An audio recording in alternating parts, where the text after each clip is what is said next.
Hi everyone, so I'm back with another video on PCS tips and tricks on how to find a home for rent before you actually PCS. So this is going to be jam-packed full of information. Not all of it is going to apply to you, but if you are looking for a home off post, definitely stay tuned.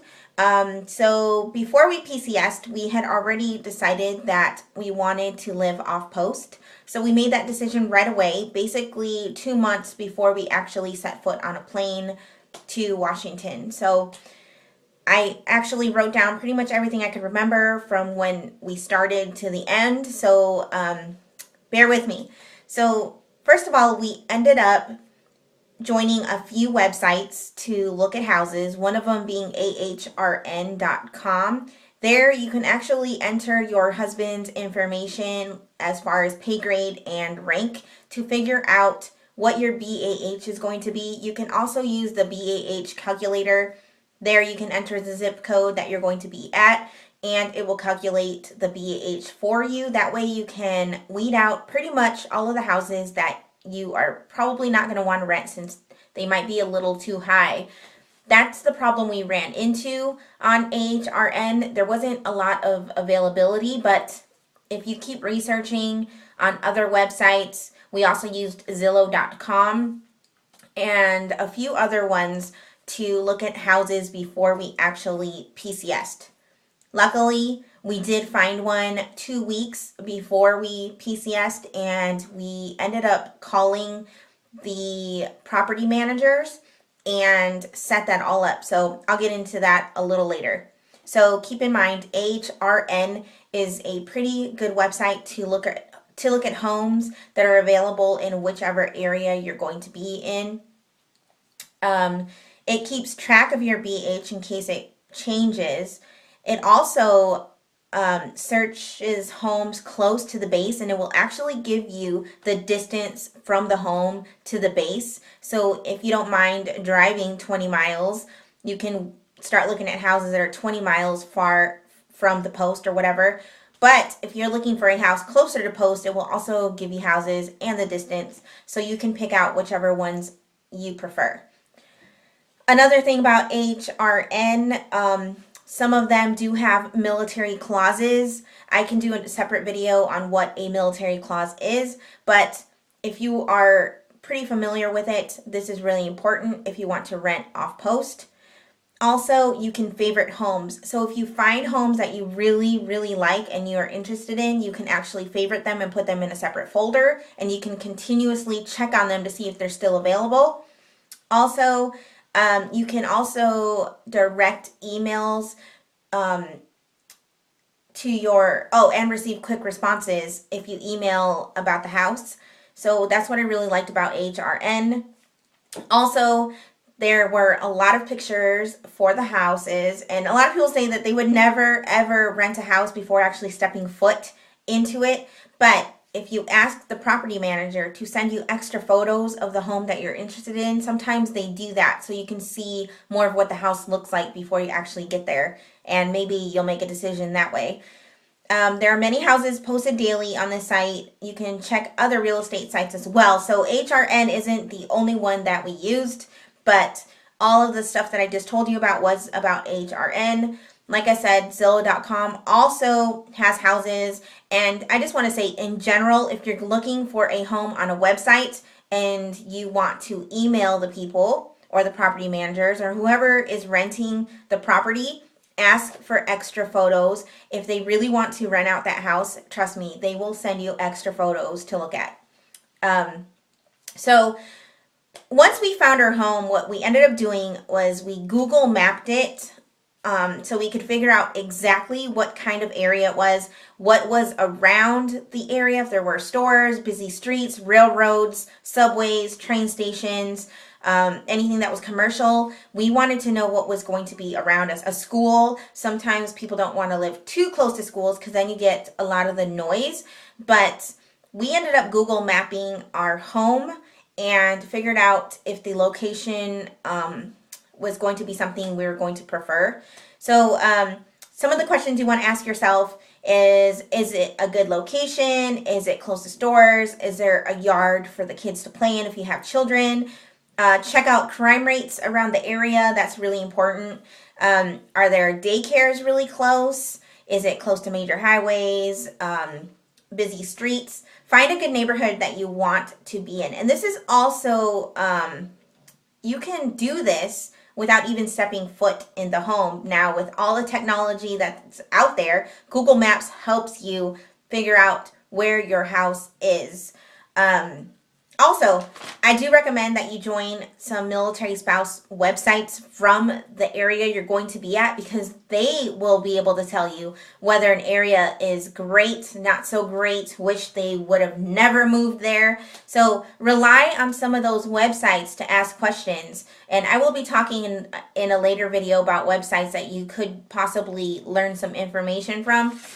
So more questions that you may want to ask yourself is, how much money am I able to afford? How much is rent going to be along with utilities? Because living on post, you are responsible for your utilities, and that could actually make it or break it. So you want to figure out if all of your BAH is going to be going towards all of your rent. And if so, make a budget list of all your expenses as far as utilities, groceries, gas, all that good stuff before you actually move into a property, because you don't want to move in and then you can't really afford it.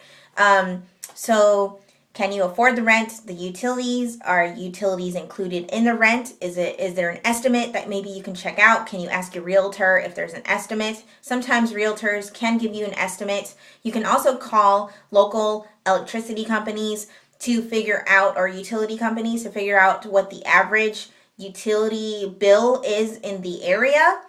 So are there pet fees? If you have a pet like I do, that was one of the things we looked at, because believe it or not, there were houses for rent that were asking for $900 deposits on pets, and it was non-refundable, and that was just way too much. So you can find homes where they have pet fees for around $200. So, and if you have smaller pets, talk to the property manager and let them know that you have small pets and it's not maybe a large dog. So, that you might be able to get it for half off. You never know. So, after that, you're going to want to look at the amenities. Am I saying that right?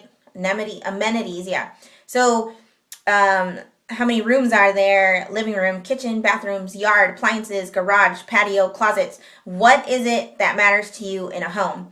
Narrow down your choices by writing down a must-have list. So for me, a yard for my children was really important. 2 bathrooms because it's more convenient. Obviously, it's not a must-have, but it is convenient. 3-bedroom home, garage. So make contacts before you actually PCS, and don't wait until you arrive. A lot of people wait and then they're stuck in the lodging for 10 days and then they don't have the money to stay in lodging, because as far as I know, the Army only pays for 10 days in lodging, and then you have to go out of pocket in case you haven't found a place yet. So, we didn't wait until we arrived. We actually did this all before. So we stepped foot in our house 2 hours after we landed at the airport. We came home, or we came to Fort Lewis, and we stepped foot in our home, and it was awesome. So we do live off post, by the way. So we actually made a few contacts before we actually PCS'd on several homes, but we did narrow it down to just one, and we ended up moving in, and we're really happy with it. Some things did go a little wrong, and that will be in another video. So then after you've actually lined up your home, you can actually do this away from where you're moving to. You can actually do it somewhere else, over the internet, over the phone, but you can start your application process online. You can have the property manager email you the lease and everything like that, so you can get started even before you PCS. So that's something to keep in mind, but all I can say is research, research, research. If there's a home that you really want and you really like it, make contacts. Don't be shy. Don't wait till the last minute. Pick up the phone, send out some emails, and get started. So That's all I gotta say. By the way, moving into a home and not signing in from leave might cause some issues as far as receiving the full BAH for your home. So, for example, my BAH in at our previous duty station was lower than the BAH coming into this station as far as our house for rent. So we did lose a little bit of money and we did go out of pocket for our deposit. So I just want to let you know that sometimes it's not that wise to find a home off post right away. But for us, luckily it all worked out. But we did do a lot of research at the same time and we were really happy, no regrets on finding our home. And so stay tuned for the next video because I'm going to be giving you a house tour. So I hope you like it. And if you have any questions on anything that I mentioned in this video, I know it was kind of rambled. It's filmed with my iPhone again, so I can't edit it. I really do apologize about that. But if you do have any questions on how I found a home or any specific questions on PCSing, definitely leave it in this video and I'll get back to it. And stay tuned for some more PCS tips and tricks because I will be coming with a lot more. So talk to you later. Bye-bye.